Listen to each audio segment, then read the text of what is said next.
Hello and welcome. This is my WrestleMania recap and review. San Francisco Levi Stadium. Nearly 77,000 people jam-packed into the Levi Stadium, and we're given a show. Something that the 49ers haven't been able to do in their inaugural season there.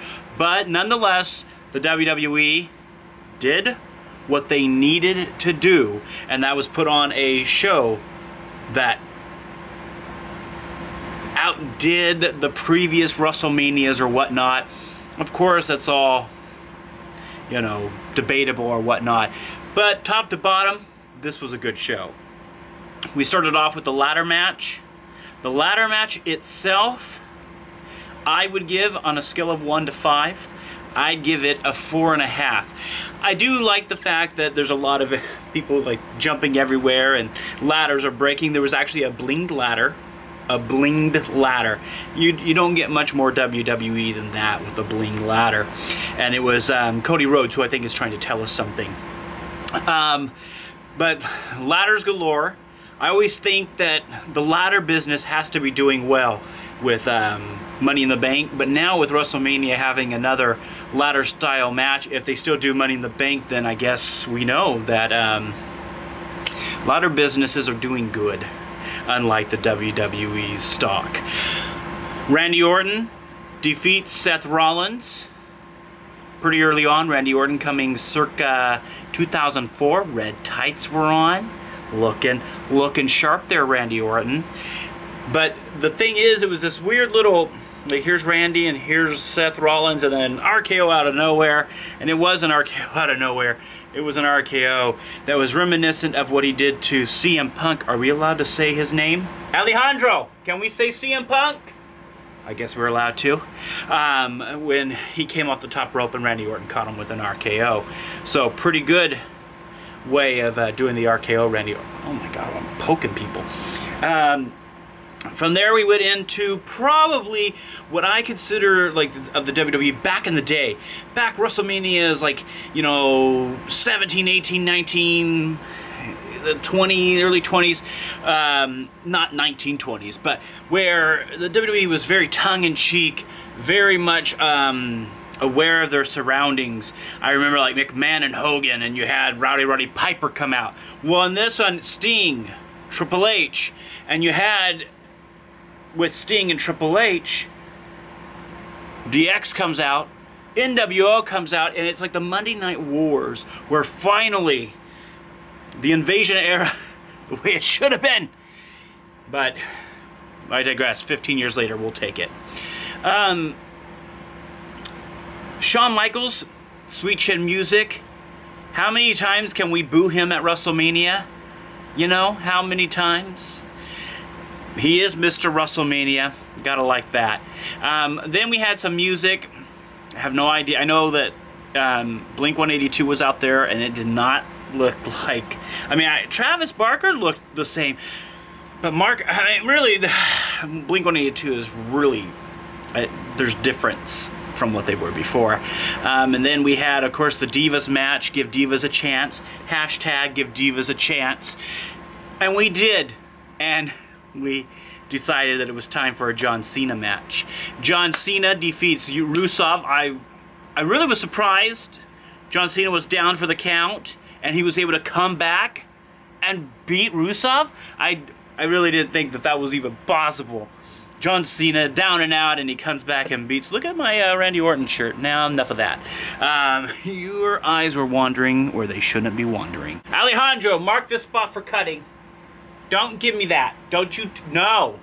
Put that down. Put that down. Dang. He gets drunk with power. Very drunk with power. The main event, for some people, Undertaker, he's now 22-1. The streak continues. I don't know. I think he lost last year to Brock Lesnar. But him and Bray Wyatt doing his little spider crawl, and Undertaker's like, whoa! like every man in the morning with a heart on. But anyhow, yeah. Undertaker defeats Bryan here. Triple H and Stephanie McMahon, they come out. Triple H just wants to be all over this pay-per-view. So he comes out, and The Rock comes out. of course, because remember he signed for 5 WrestleManias. This is his 5th. Ooh, what's going to happen next year? So comes out, and then Ronda Rousey's been outside the ring, and then Ronda Rousey comes into the ring because Stephanie slaps Triple H. I mean, really, I thought I was watching The Young and the Restless. And what happens here is Ronda beats up Triple H better than Sting did. And then she decides to attack Stephanie McMahon. And I thought it was kind of funny that the WWE allowed UFC to get over, but they wouldn't allow WCW and Sting to get over. By the way, where was Ric Flair in that match? Where was Ric Flair? Yeah, I need to know about that. Main event time. We had, well, this is going to get confusing, so you need to pay attention. Brock Lesnar, Roman Reigns. Roman Reigns started off up in the, he was up coming down through the crowd. He started in San Francisco, made his way, oh, those for people who don't know, yeah, Levi Stadium is not in San Francisco, okay? We don't even know if it's in California, actually. It's not, Alejandro, get on that. He's Wikipediaing it right now for me. So he's like in San Francisco, he's coming down, he makes it to the ring. Then Brock Lesnar comes out, and no one knew it was him right away because they decided to blow the pyro, you know, about an hour later. But pretty much Brock Lesnar dominated and was beating the crap out of poor Roman Reigns. Roman Reigns was just laughing, and Brock Lesnar was busted open, and then he was laughing, and, you know, people around the ringside were laughing, but Seth Rollins wasn't laughing. Okay? You want to know who the winner of Roman Reigns versus Brock Lesnar is? It's Seth Rollins. Yeah, I'm confused too, and I'm the one telling you. Because with Brock Lesnar, Roman Reigns, and then Seth Rollins, I feel like well, I watch The Walking Dead. Wolves they're nearby. But, so he comes down, he cashes in, but when he cashes in, the match isn't over yet. So it becomes a triple threat. It's like last minute booking. It's like the WWE was like, let's do this. Let's make this a triple threat.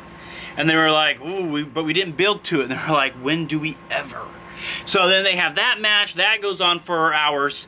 And then, actually it does it. A spear from Roman Reigns. And then, you know, a curbside stomp from Seth Rollins. And then we have a new champion who wasn't originally in the match. And now there's chaos because now there's Roman Reigns, there's Brock Lesnar, there's Randy Orton, all in this title picture now. So now Monday Night Raw is going to be even more interesting, which, by the way, Monday Night Raws are always way better the night after WrestleMania because pandemonium breaks out. And there should be a Fandango chime. Give my best to Miriam.